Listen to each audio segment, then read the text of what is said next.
Fortunately, we are running an aviator league. League now, aviator. Let me show you the reason why the football is an aviator league, the one we are doing in Ghana. So when people come and they invest, at any point in time, the little profit you make, if you don't cash out, that will be your play the tour. Otto Addo will not help us. His man management is even poor. What happens if Jordan Ayew says that, okay, now I don't want the captainship again? Who should you go to? I don't see us winning that game. Any of the games? Yes. So I don't see Ghana winning that game against Angola. Not even against Niger? We might draw. We might beat Niger or we might draw. But against Angola, the Angolan team they have assembled now, even Sudan, they were outrunning us. How much more Angola?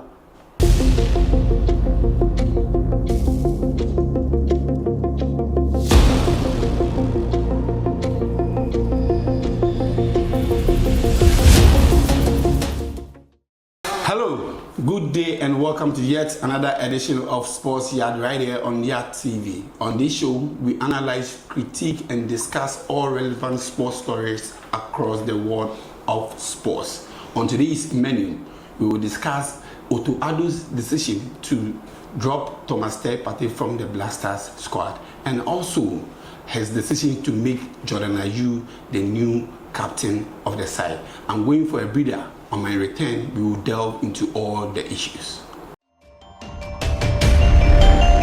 It's a culture thing. Yeah, it's here to stay. The Ghanaians in America murdered it. The hood in Ghana murdered it. Now it's Campus Clash. It's Campus Clash. YADTV in collaboration with Lace Up Records present Campus Clash. Campus Clash. Are you ready? Are you ready? For the hot artists from the various tertiary campuses. Perry Black from Accra Technical University. Sky G. KNUST. Kwabena Legacy. Ada College of Education. Kweku Winner. University of Ghana, Legon. Black Els. University of Cape Coast. Hot Mix from Street Campus. And K Burner. KNUST. Dropping soon.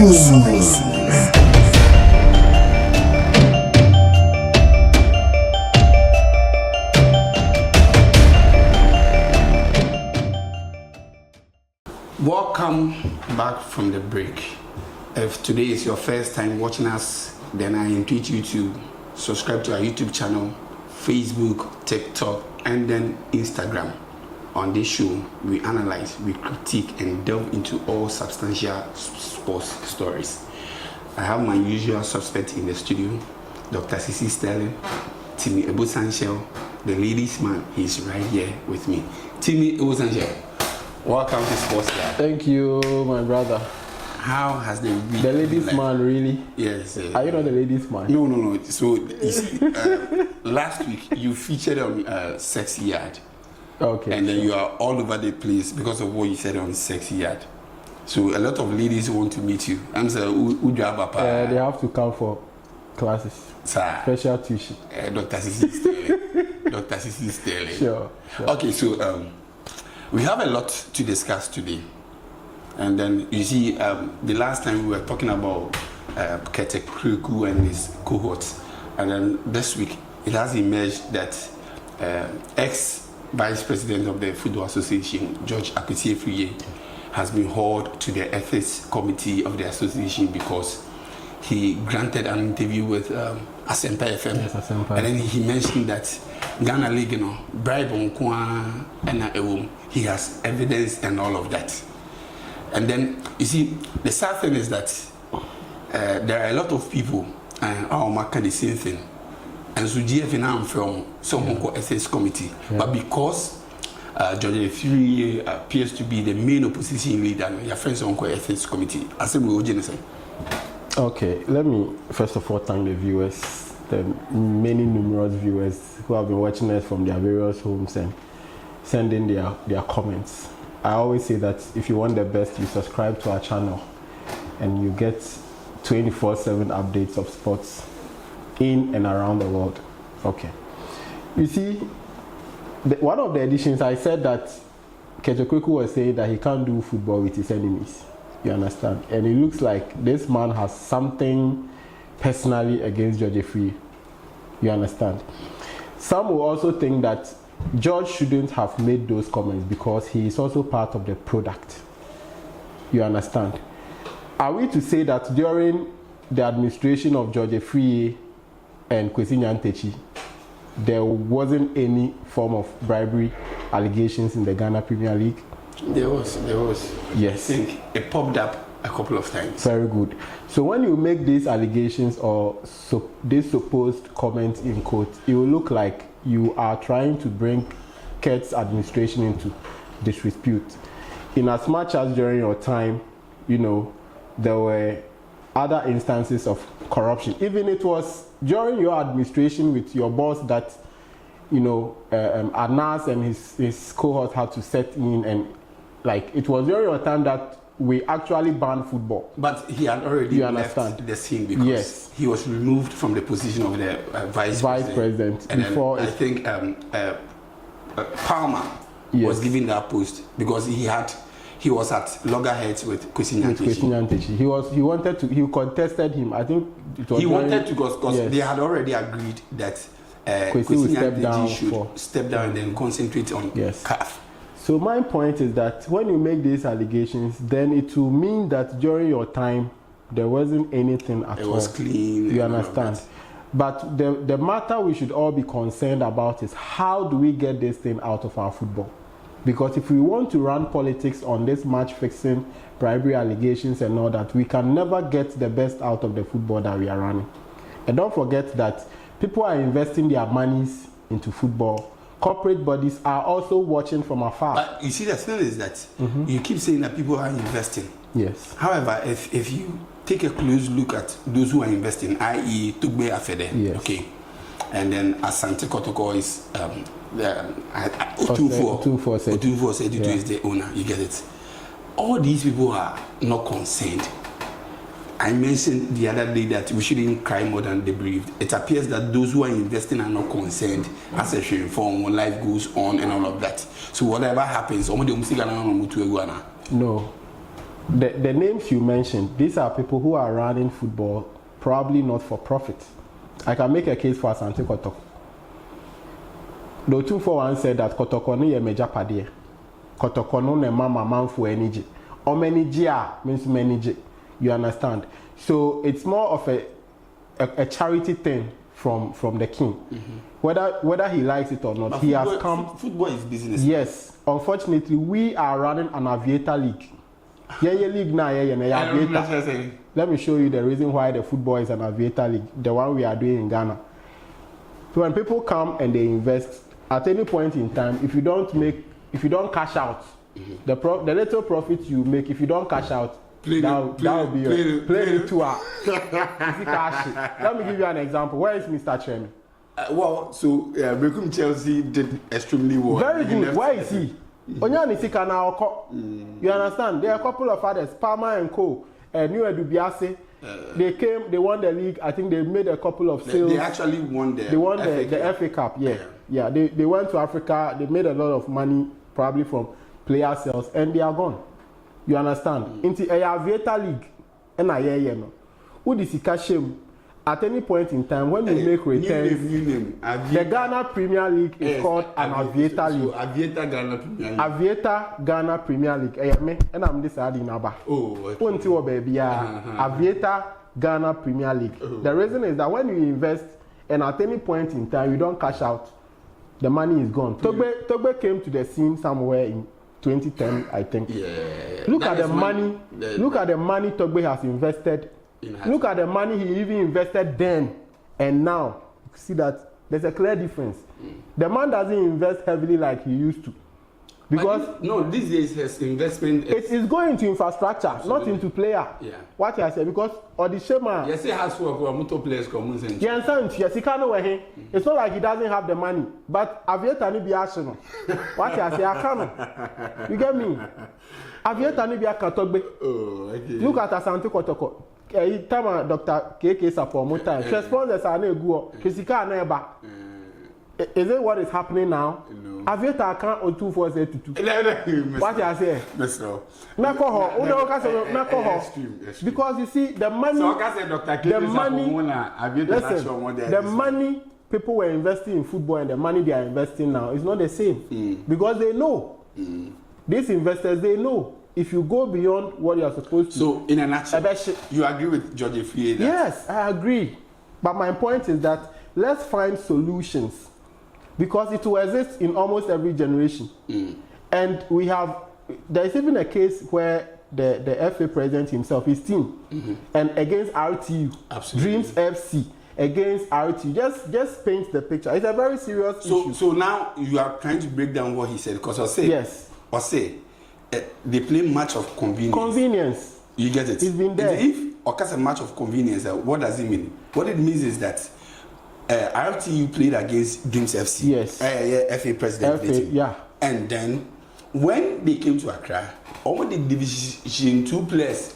Unregistered players, that's the word. Unregistered players. Imagine Manchester United playing Liverpool, and then Liverpool has gone for unregistered players. What do you think will happen? It's a serious thing. It's a serious and we went ahead to credit the goals and then the points. That match in any serious jurisdiction, the match will be nullified. Oh, okay, so it is fine. Timmy thinks that it should be nullified. Now, let's move. We are zooming in straight to Manchester United. Yes. Okay. Now they've made an appointment. Ruben Amorim. Yes. Like, let's be snappy on this. Do you think he's fit for purpose? You know, all the coaches that have been appointed since Sir Alex Ferguson left, they were all fit for purpose. Oh, you think so? Let's start from David Moyes. David Moyes has been in the league for a very long time. Very, very experienced. You understand? And you cannot say that he wasn't good enough, because he went to coach, I think, Valencia. No, David Moyes. He went to Spain. He coached one of the teams in Spain. Oh, really? After Manchester United. Oh. He went to Valencia. He went to coach. So it tells you the kind of level. Valencia should be, I think, Gary Neville. But he went to coach one of the Spanish teams. Okay. I'll get that fact right. You understand? They were all fit for purpose. And even though that the Everton he was coaching then wasn't a cup winning side, but they were doing consistently, they were doing extremely well. Yeah. So you cannot say that. Then after him came Louis van Gaal, the book writer. Yeah, he's always writing his tactics and all that. And you see, Van Gaal too has his pedigree. He's done a lot in football. Absolutely. You understand? You cannot say that he wasn't fit for purpose. After him came, I think, Jose. Yes, after him came Jose. And you cannot say Jose is not fit for purpose. Jose won like three caps. Yeah. Then after Jose came Ole. You understand? For Ole, personally, I cannot say. So yes. You see, for Ole, he was given ample time. Yes, he was given ample time to turn the fortunes of the club around, but unfortunately, he couldn't. After Ole came, I think the professor himself. Raf, yes, the Gengen pressing man. Yeah. He also came to pass through, and it didn't work. Carrick, then I think. Let's come to them. What's the name? After Carrick is Eric Ten Hag. Eric Ten Hag. Ten Hag, before his appointment, there were high hopes, because if you look at the work he did at Ajax, it was very easy for you to say that a coach like Eric will do so well with Manchester United. But you see, there are a lot of factors that can work for you or work against you in such big clubs. Every big club has some sort of politics. One of the reasons why Pep turned down the United job was because of the politics. One of the problems of Manchester United is the 1993 group. The Scholes and the Beckhams, and yes. They are one of the major problems of Manchester United. To talk of politics, yes. I mean, Pep Guardiola has worked with an institution like Bayern Munich is an institution. And Barcelona. Barcelona is an institution. You get it? Yeah. He worked with them like they were. What you should ask me is, in what sense? There are some coaches that want to be in absolute control of everything, including player sales and whatever, player purchase, sporting, whatever. Some of the coaches don't even like the idea of appointing sporting directors. Some of them, if they will allow you, then of course they will tell you the kind of sporting director that they would like to work with. So all these things are factors that can make you successful. And then coming to the playing body itself, if you are not that type of coach that can pack a team and make sure that everybody puts his differences aside, when matters get worse and your teams get divided, you are done.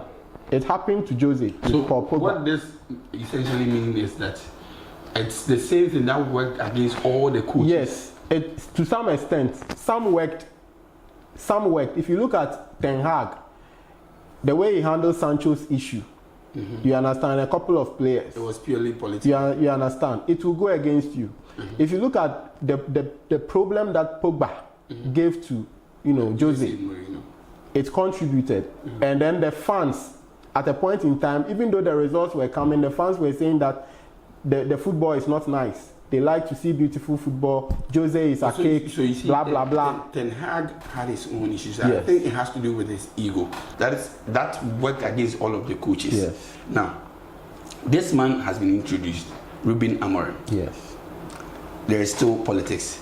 But before we talk about Ruben Amorim, the connoisseurs of the game are saying that many years ago, I think before Alex Ferguson took the helm of affairs at Manchester United, he had only coached in Scotland. Yeah. So he played 10 matches at a time. Okay. And then Manchester United had played 10 matches at a time with only 12 points. That was when Sir Alex Ferguson was appointed. Now we have a similar situation. So they want to dwell on numerology. Absolutely, that it's a good omen. Do you think that Ruben Amorim is fit for purpose? Okay. You see, I personally like him. Personally, I like him a lot. And I think Liverpool, at a point in time when Klopp was leaving the scene, he was one of our targets. But I didn't really know. Before Andy Slot was... before Slot came. Okay. He was one of our targets. The reason is, one, his style of play, and then his ability to develop talents. Yes. So these are the two things that we were looking at, because Liverpool is not known for spending big on players. So we always look out for managers who can develop talents. Okay. If you look at Barcelona now with Hansi, they went for him purposely to develop talent because they don't have that kind of money. So all these factors went in for Ruben Amorim. Tactically, he's a very good coach. But I always say that in recent times, the only coach that has come close to Pep to challenge for the title was Klopp. And now that Klopp is gone, I don't know how these current managers are going to fare. You think so? Yes. Enzo Maresca is doing so. They were all assistants. So Mikel Arteta. they were all apprentices. But they are doing... You understand? But you can't take it from Pep Guardiola. That's how it's been like. But do you think... The only manager that has won the Premier League from Pep is Klopp. Yeah. And as it stands now, Klopp is no more. So I am kind of... No, I don't think that is factually correct. I think Antonio Conte. Antonio Conte with Chelsea, right? Yeah. Okay. So let's get that. If you look at the current managers we have now, in terms of the tactical prowess, I don't think that anybody matches now. Let's see what Arne Slot is bringing. But City is City, and they have dominated the Premier League for a very long time. I always say that there's a very big gap between Manchester United and Manchester City. As it stands now, the gap is very wide, and it will take time. But the problem is, are they going to give him that time? Because with United, when you start losing 3, 4, 5, 6 matches, and then the media, scolds you, then of course, when the history becomes so strong, the history around your job becomes so strong, then everybody probably will be calling for your sack. But personally, there are 2, 3 things that this coach should get it right. Otherwise, he's finished. One, the playing body. His ability to manage the playing body. You understand? 2, tactics. Let the players understand the kind of football that you want to play. I always say that what is working for Slot now is that the Slot philosophy, the players have bought into it. One of the reasons why it's very easy for a new coach to do well at a new club is that when you share similar views and ideas and philosophies with the club, it becomes very easy for you to thrive. If you look at the way Liverpool plays and if you look at the way Dortmund plays, it's the same. We all play attacking football. So Klopp leaving Dortmund and coming to Liverpool was perfect. Okay. Is it the same with Manchester United? That's the question. what kind of style do they play? Does this coach fit in the style? Because you are coming to compete with the likes of Pep, you are competing in Maresca, you are competing with they may have Nuno Santo, Espirito Nuno Santo, and then Espirito Santo. yes, the rest. All these coaches tactically, they are good. And you see, one thing about the Premier League is that they study you for a long time, and they get to know how you play. So if you don't have a plan B and you start losing, it's going to be continuous. That is how it's doing. In wrapping up, yes. You think he will do a good job? Yes, he's likely to do a good job if he gets all these three things. Can he turn Manchester United into Hansi Flick's Barcelona? Let's talk about Hansi Flick. Now Barcelona is like a goal machine. Oh my goodness! How on earth do you demolish Bayern Munich? Yes. And then days after, Real Madrid at the Santiago Bernabeu. And Kwanzu Nebo. Rafinha. Yes. He's playing like he's the new Ronaldinho. Yes. And then Casado. That centre back. Solid. Jamin Jamal. Yeah. Robert Lewandowski. Yeah. But I want to ask something. The same Hansi Flick was given the opportunity to manage the Diamond Shaft. Yes. That is the German national team. He didn't do well. What at all is doing the magic for him at Barcelona? Okay, I would say that club football and national team football, I don't think they are the same. However, it will be very easy for you to do well in Barcelona because, one, you have a lot of youth players. And trust me, if Barcelona had players with ego, if it was more of a star-studded side, I think probably he wouldn't have been able to sell his philosophy to them. If you look at what is happening in Real Madrid now, Mbappe is not cool with the tactics that, what was it? Ancelotti is playing. Okay. And these are some of the things that will rise as time comes by. And it's the duty of the manager to sort these things out. Let's go back to history. Anytime Barcelona dominates the world. Anytime they dominate the world, they always have the core of the team coming from La Masia. If you look at the time where Julie and Van Bronckhorst and those big names, they left the team. Ronaldinho, Thuram, Zambrotta, that squad. When they all left the scene, they brought on a certain Leo Messi, Xavi, what's the name? Iniesta, Sergio Busquets. All these guys came from La Masia. You understand? They built on it, and in less than 3, 4, 5 years, they were a hot cake in Europe. Anybody that was playing Barcelona, you have to come prepared because you'll be humiliated, especially at the Camp Nou. You could see that the same thing is what is happening with Hansi Flick now. He has the core of the team from the La Masia. He is very fortunate also to have Lamine Yamal, a mercurial, talent. So he will do well because Esida. But before you wrap up, I just want to ask you a quick question. Yes. Do you think Yamal can fit the boots of Lionel Messi? Yes. Is he 100%? Is he bound for greatness? 100%. And he has age on his side. He's just 17. Yamal, listen. If only, okay, I am making this statement because I know what the Spaniards can do. They did the same to Fati. If only they are going to hold this boy and treasure him like he's one of them. You understand? He's going to win everything in football. He already started with Spain. He's going to do a lot. And you see, that's what pains me because if you look at a talent like Adagula, I believe that Adagula should have been part of this Barcelona project. He's an exceptional talent. The Endrick, this crop of players should have been part of this. Barcelona. Real Madrid, no. When was the last time you saw these kids playing?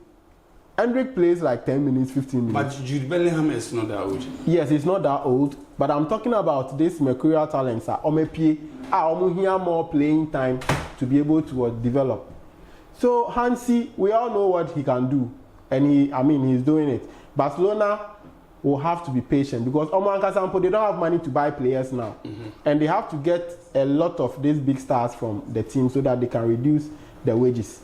I won't be surprised that in the next 2-3 years, most of these big stars will leave because at that time the team will be strong enough that they can still depend on the young boys, bring 1 or 2 players and try. So we should watch out for Barcelona. Timmy says that we should watch out for Barcelona, just as Sports Yard. In case this is your first time, I invite you to subscribe to our YouTube channel. I'm thinking a breather. On my return, we will discuss other issues. It's a culture thing. Yeah, it's here to stay. The Ghanaians in America murdered it. The hood in Ghana murdered it. Now, it's Campus Club. It's Campus Club. YADTV in collaboration with Lace Up Records present Campus Club. Campus Club. Are you ready? Are you ready? For the hot artists from the various tertiary campuses. Perry Black from Accra Technical University. Sky G. KNUST. Kwabena Legacy. Ada College of Education. Kweku Winner. University of Ghana, Legon. Black Els. University of Cape Coast. Hot Mix from Street Campus. And K Burner. KNUST. Dropping soon.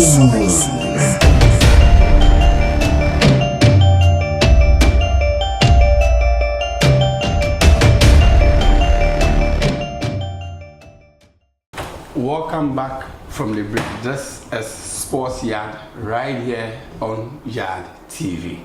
Now, we are zooming in straight to today's main menu. Black Stars coach Otto Addo has, released a 25-man squad to play against Angola and then Niger.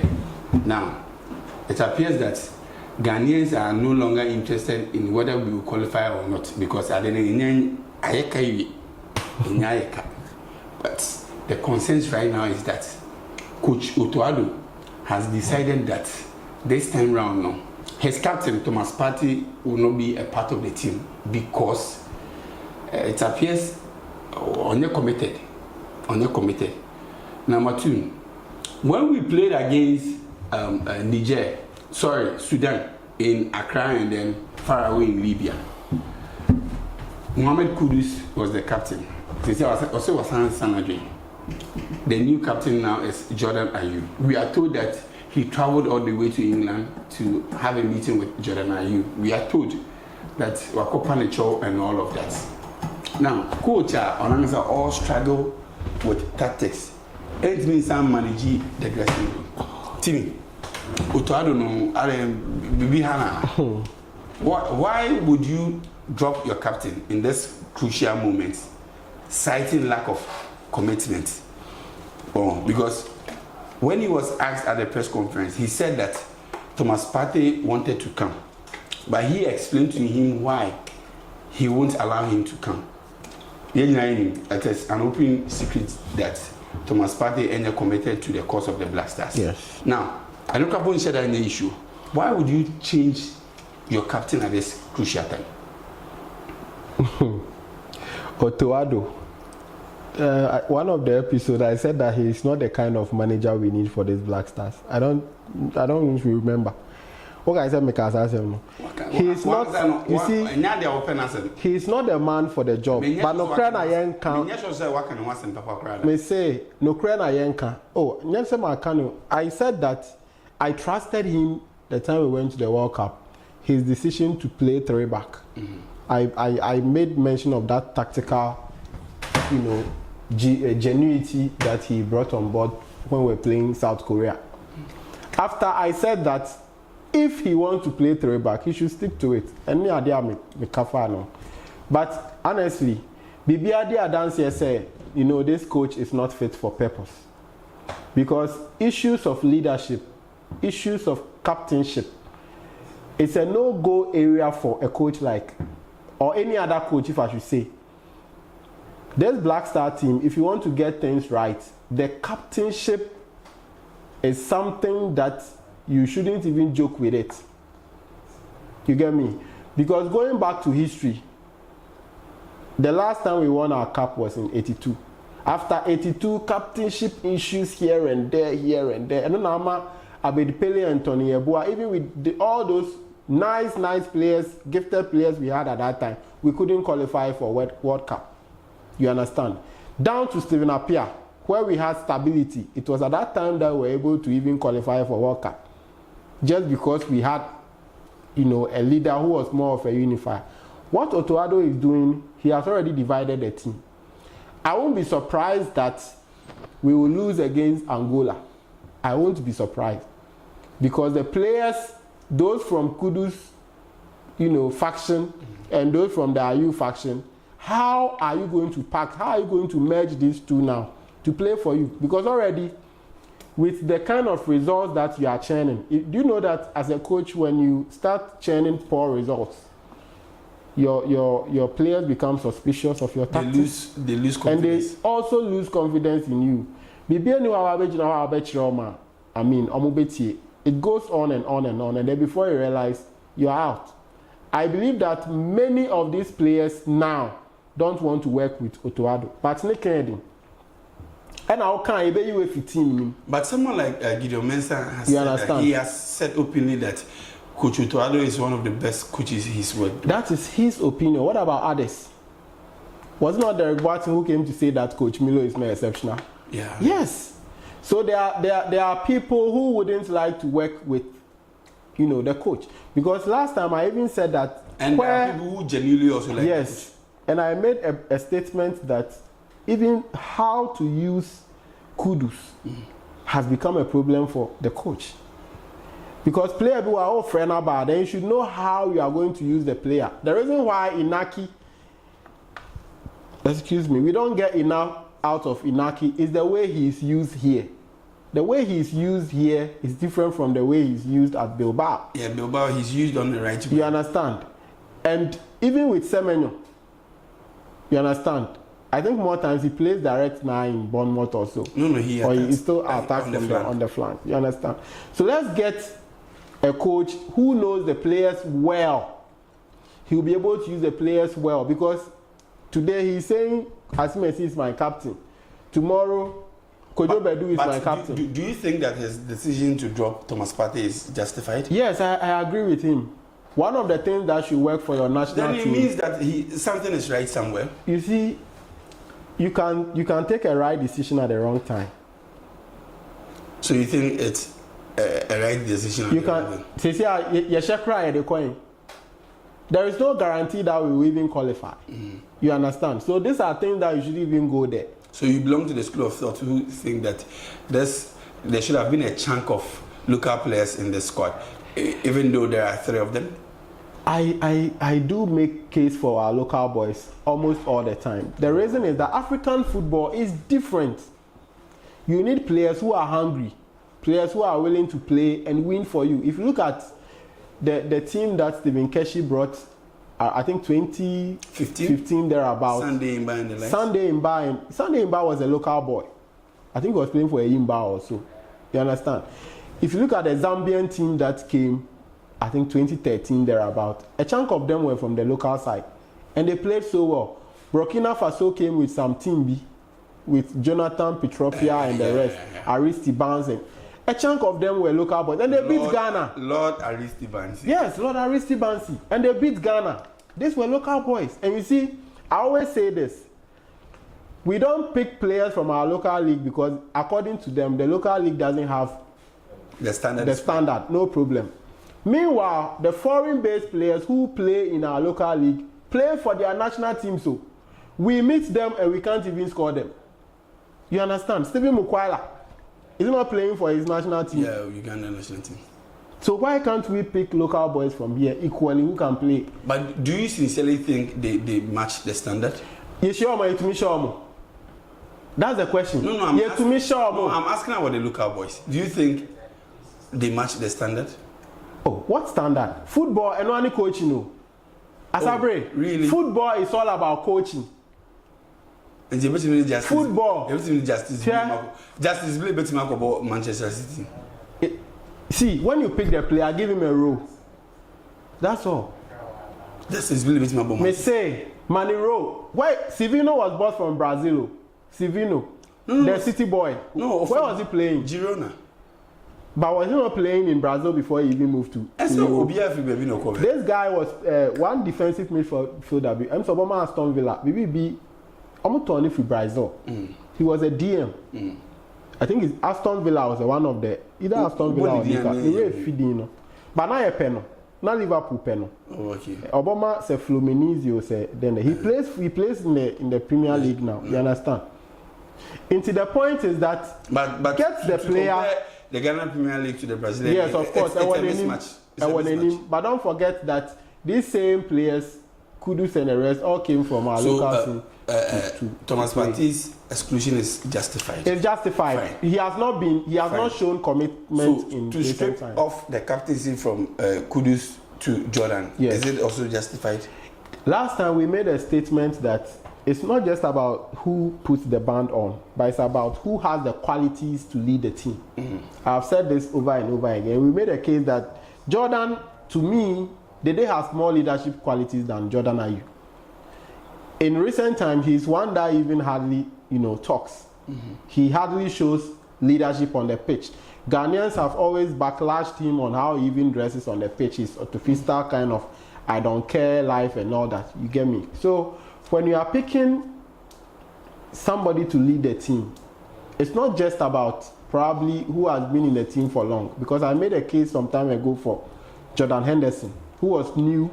We had Daniel Aga and Martin Skettel and the rest, Luis Enrique, Jose Enrique and the rest. Yet the captainship went to Jordan Ayew, and he led by example. Jordan Henderson, and he led by example. So I don't care who puts the band on, but the question is, Nipa na or the band na bon, has it got that leadership qualities? Now, when the team goes through tough times, that person will show up, motivate the team, and move the team on. I don't see that in Jordan Ayew, unless we are trying to massage some people's ego. So you think that the coach should have maintained Mohamed Kudus? I don't see leadership qualities in Kudus either, because like he said, Kudus will have to grow into the position. This is a young boy who is growing. So if you watch all the three players, if you watch Thomas Partey, Jordan Ayew, Mohamed Kudus, the next in line is Alexander Djiku. Do you think it's about time we give him the captaincy? Not under Otto Addo. But under who? A new coach. Because Otto Addo has already caused a lot of mess already. So if you give the captainship to Djiku now, there might be some kind of sabotage. However, if a new manager comes and says that I want to work with Djiku, that's more justified.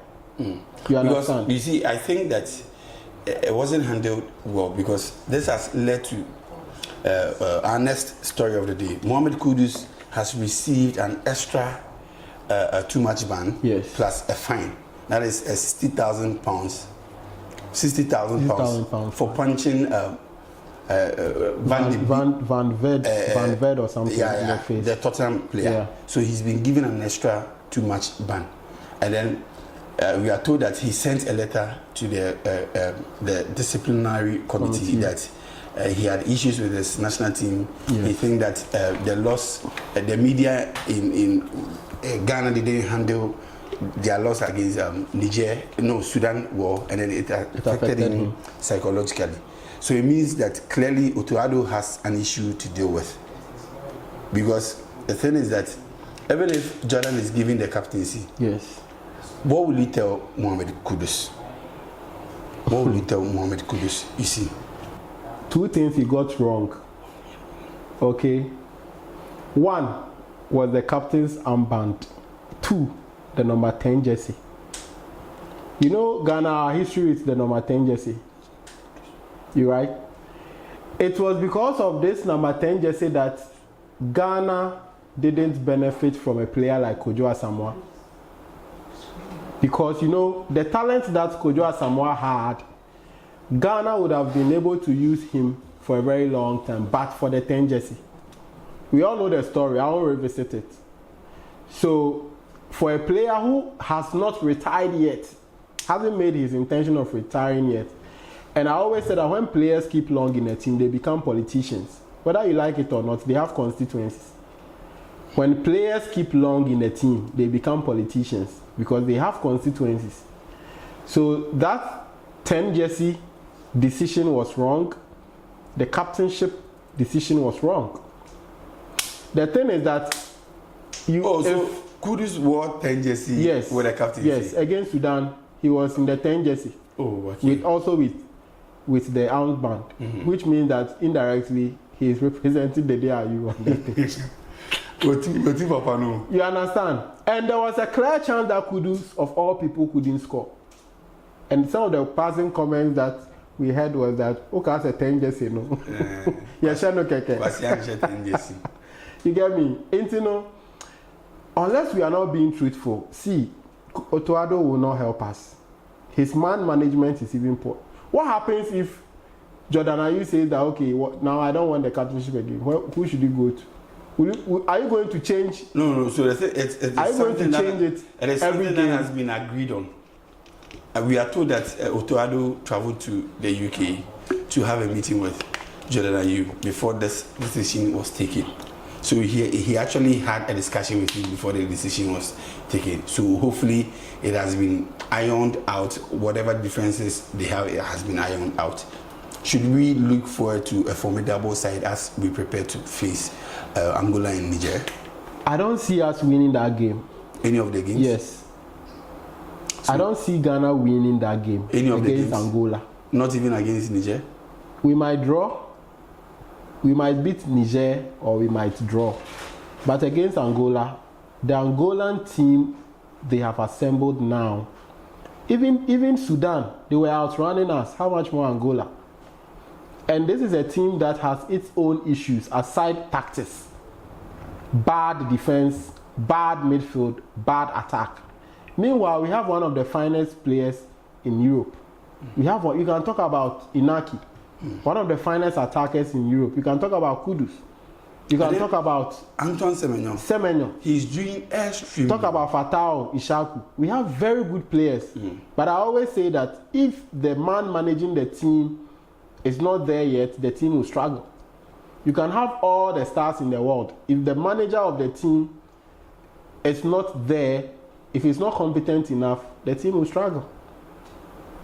So the team will struggle under Otto Addo. Under Otto Addo. On any day. On to me here, Jumano.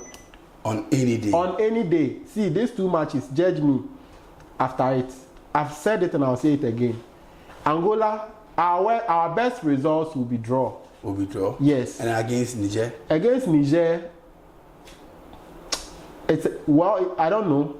I can't really prepare, but we don't have, as it stands now, okay, we can't win against these sides. So we can't. The two games, so I don't see us winning. We can't win against Niger. I don't see us winning. Accra here. I don't see us winning. A fully packed Accra Sports My brother, yeah, Shako here. Well, Sudan just needs a draw. They should just forget about it. The Black Stars doesn't have the quality to beat Niger. It means a team in a crowd. Well, this is Sports Yard on YADTV. Unfortunately, this is all time will permit us. But before I draw down the curtains, I want to say a very big thank you to K Hazard, to Luis Agrifeno, to Kobuchu, and to the big man himself, Pa Freddy. We appreciate the support and all of that.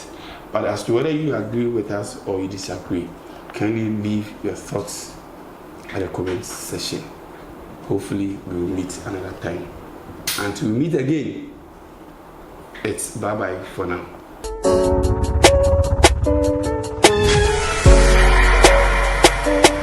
YADTV, Bridging Continent.